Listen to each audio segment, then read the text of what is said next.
Today I'm going to be walking you through how to place an order with SENDR Shipping online. First, navigate to the client portal and input your user ID and password credentials and log in. From there, on the top ribbon, click New Order. Once it loads, you're able to put in all of your shipment information. Start with your pickup information, which should autofill from your address book. If it does not, simply enter in all the pertinent information. Then go to the delivery information and input where you'd like your packages to go. Today, we will be shipping boxes to the town of Allen. Infill the street, which should auto-populate with locations based closest to you. As a reminder, please input any important instructions for pickup and delivery about the packages.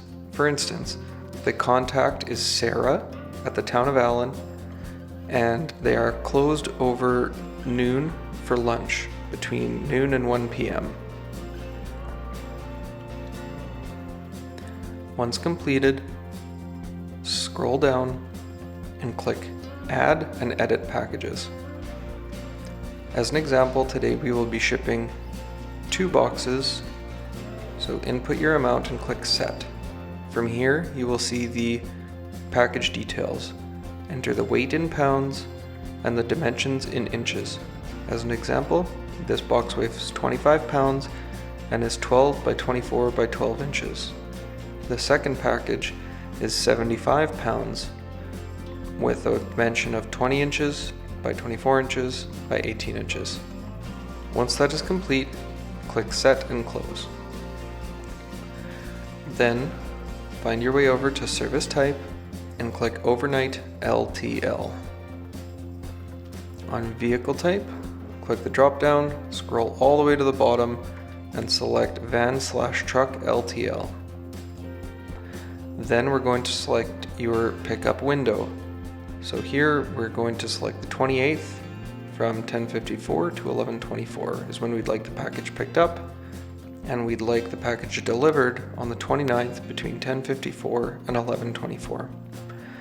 To confirm the grand total, you can click Show Details, and there you'll see the base rate, weight charge, fuel surcharge, and any applicable taxes. Once all your information is complete, click Continue to the summary screen. Here you will see a review of your order, your packages, the shipping information. If you need to edit anything, click Edit, but if everything is good to go, you can click Submit Order. From there, you will see your order tracking ID number and a button that says Print Labels. Click that, and then you will see Print All Package Items. If it is yes, you will get the number of labels that corresponds to the number of boxes or items in your package. So here you'll see we have 2 labels, and you can click Print and have your labels print and affix them to your package. Thank you for using SENDR Shipping.